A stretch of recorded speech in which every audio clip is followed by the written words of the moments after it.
In the early evening of October 17, 1814, the residents of St. Giles, one of London's poorest districts, were going about their daily routines. Women were preparing meager suppers, children played in narrow alleyways, and laborers sought refuge in cramped cellars after long days of work.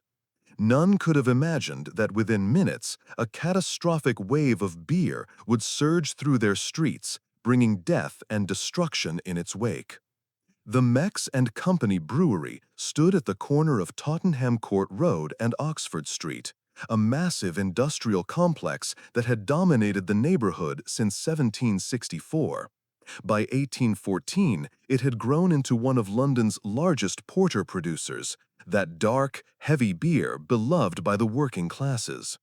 The brewery's most impressive feature was its collection of enormous wooden vats, each one a marvel of cooper's craft, bound with massive iron hoops and towering above the surrounding buildings.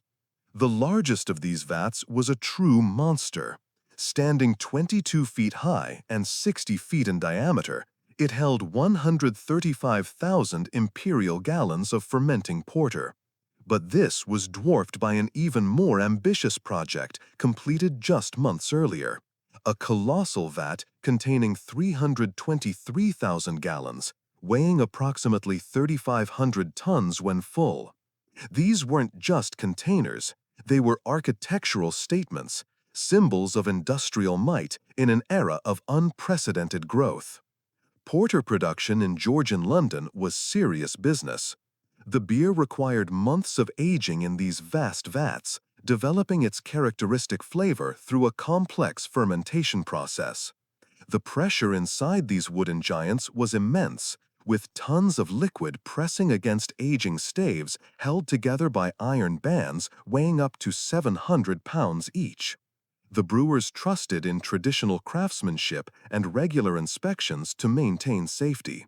At approximately 5:30 p.m. that October evening, George Crick, a brewery clerk, was working near the great vats when he heard an ominous sound. A loud crack followed by a metallic clang. One of the massive iron hoops encircling the 22-foot vat had snapped. Crick immediately reported this to his supervisor, who inspected the damage but deemed it non-urgent. Such incidents had occurred before without catastrophe. The repair could wait until morning. This decision would prove fatal. Within an hour, the compromised vat could no longer withstand the pressure. With a thunderous roar that shook the entire brewery, the wooden staves burst apart. In an instant, 323,000 gallons of porter, nearly 1.5 million liters, exploded outward with devastating force. The initial blast was catastrophic enough, but it triggered a domino effect. The surge of liquid smashed into other vats, rupturing them in turn. Within seconds, a total of 388,000 gallons of beer had been released. The brewery's back wall, a solid brick structure, crumbled under the impact. The dark tsunami of porter, foam, and debris burst through into the densely populated streets beyond. The geography of St. Giles amplified the disaster.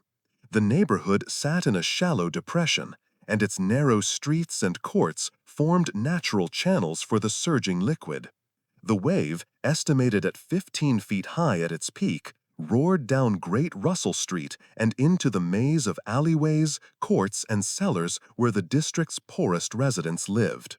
The human cost was immediate and tragic. Eleanor Cooper, a young girl of about 4 years old, was playing outside the Tavistock Arms pub when the wave struck. She was swept away instantly, her small body later found drowned in the ruins. Inside the pub, 14-year-old barmaid Eleanor Banfield was buried under the collapsed wall. The flood's most devastating impact was in the cellars. In this overcrowded district, entire families rented single basement rooms, sometimes housing dozen people in spaces barely fit for two. When the porter cascaded down steps and through windows, these underground dwellings became death traps. In one cellar on New Street, Mary Banfield and her daughter Hannah were hosting a wake for Hannah's 2-year-old son, who had died days earlier. The mourners had gathered in their below-ground room, the child's small coffin resting on a table. When the flood struck, the porter burst through their door with such force that it swept away everything in its path. Mary Banfield, her daughter Hannah, and 3 other mourners, Anne Saville, age 60, Elizabeth Smith, age 27, and Catherine Butler, age 63, all drowned in the confined space, unable to escape the rising liquid. The material destruction was equally severe. The force of the flood demolished 2 houses completely and severely damaged many others. Furniture, possessions, and the meager belongings of already impoverished families were swept away or destroyed. The very fabric of buildings, weakened by years of neglect and poverty, crumbled under the onslaught. As news of the disaster spread, crowds gathered to witness the unprecedented scene.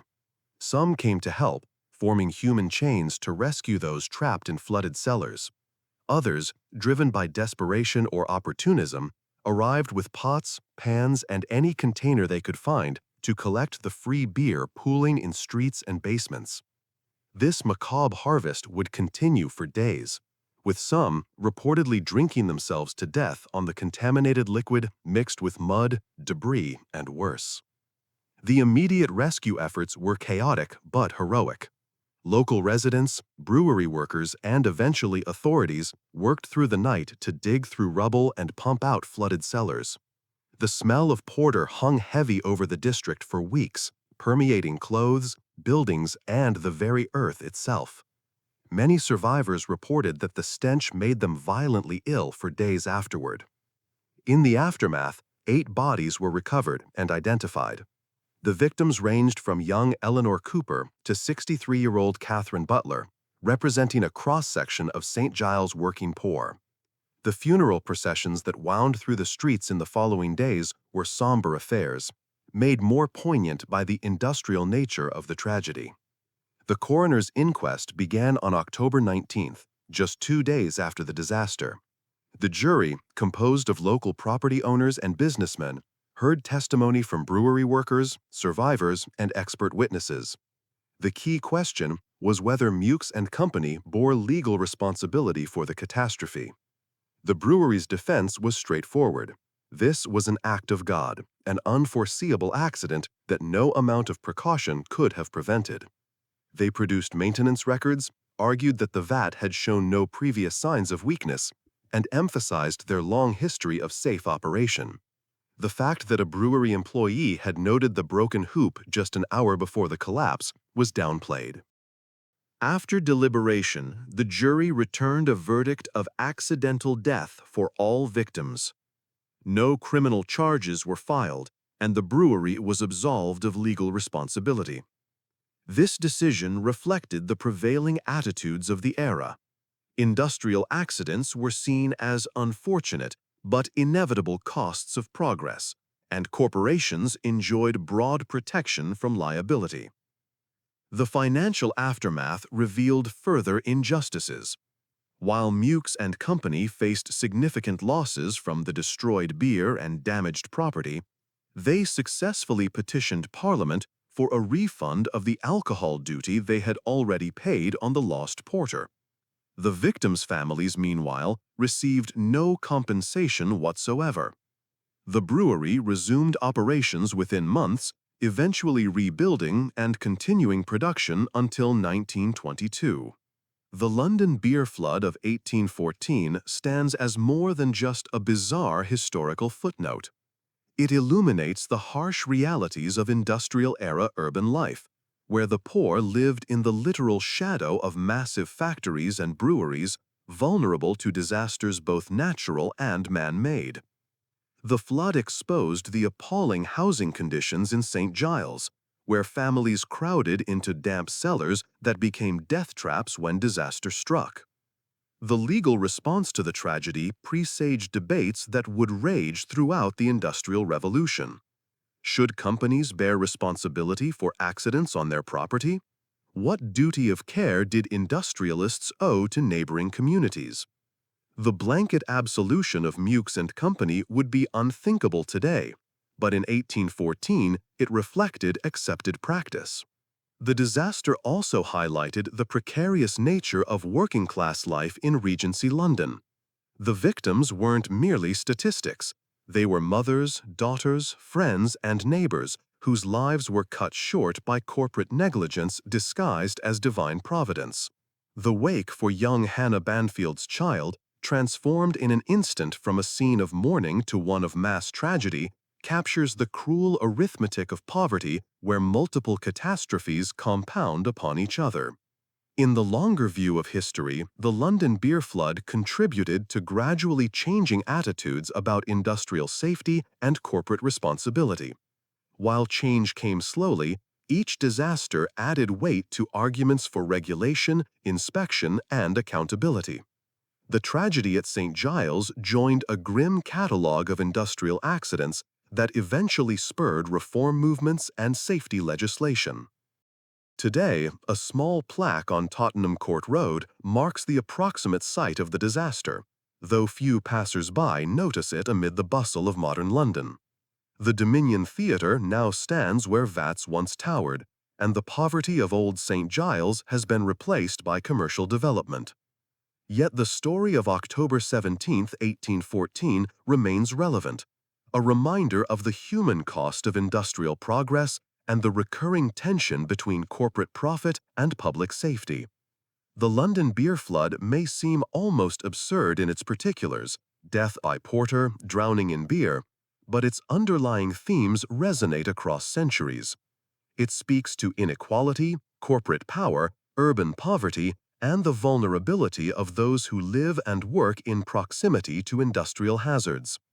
In an age of environmental disasters and industrial accidents, the lessons of that October evening in 1814 remain disturbingly current.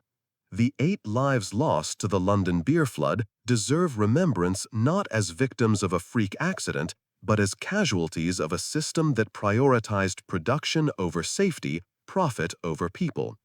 Their story, preserved in coroner's records and newspaper accounts, stands as testimony to the forgotten disasters that shaped our modern world, one tragedy at a time.